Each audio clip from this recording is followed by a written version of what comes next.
Kia ora everybody, I'm Greg Lee. I'm a new arrival in Christchurch. I taught for a number of years in Hamilton. I came south with my partner at the start of this year. My background's in history of education. I too work at the University of Canterbury in the Education Studies and Human Development area. And my field of expertise is history of education, a field I've worked in for over 30 years. I looked at a number of Christchurch schools out of interest when I made the decision to move south, and this school emerged as being one that had something very special about it. And I guess I looked at it from a personal point of view, not because I have children of the age to go to primary school, they're too old now, but because I remember growing up in Dunedin in the 1960s and going to a primary school that was decidedly monocultural. It was Arthur Street School. Next door to Otago Boys High School, where out of a school of 1,050, there were 4 Maori students. And I remember thinking at that time, something's missing.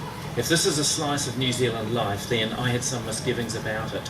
I moved to Hamilton, I stayed there for 19 years, and I had the good fortune of working with many students, undergraduate, graduate, from up to around about, I think it was 15 different nationalities. One year I had the good fortune of teaching a group of nearly 20 students, 15 of whom came from overseas countries. That broadened my perspective. Now, what I see that's special about this and about the school is, as many people have said before, it's much more than bricks and mortar. You've got the bricks and mortar, you're asking for some assistance to renovate, to expand and so forth. That's an aspect I think that needs special mention. I got an email from Catherine Shaw, who's the board. I haven't had the pleasure of meeting her yet, but I got the email about 2 weeks ago, and she'd contacted me because she'd seen some of my research interests.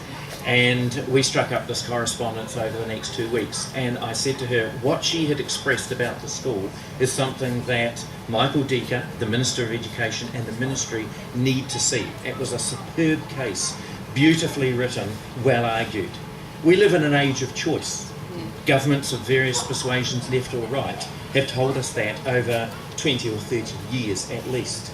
People are choosing in this instance to keep the school open, and yet for reasons that astound me, a minister can come along with a particular version of reality and seek to change this institution.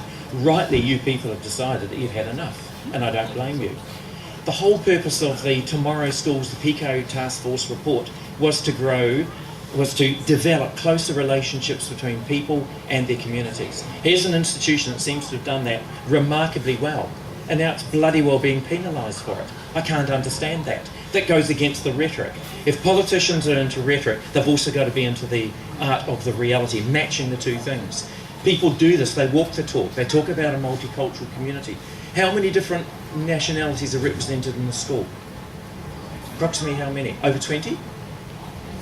Would it be in that order? For a school of around about 100 people, I'd say that's pretty impressive. And I would imagine that is something to truly cherish. So I don't see why that's being jeopardised. The other thing I'd want to raise is this, and in part it comes out of some of my research interest. At a stage when this present government has decided to dedicate over $35 million to assist needy, they argue, private schools, I'm fascinated to see that for a paltry amount, as other people have put very eloquently, of some couple of million, that decision is being made in that way, that there's that slanted opinion, and that is unacceptable. A group of people who are really privileged will have that privilege consolidated in the main. That doesn't mean everybody going to a private school, but it sure as heck means the great majority of them. So when people are crying out for a little degree of assistance, which is a drop in the bucket, and there's all this shenanigans about it, then rightly you're up in arms. And I would all power to you for that. Kia ora. Thank you.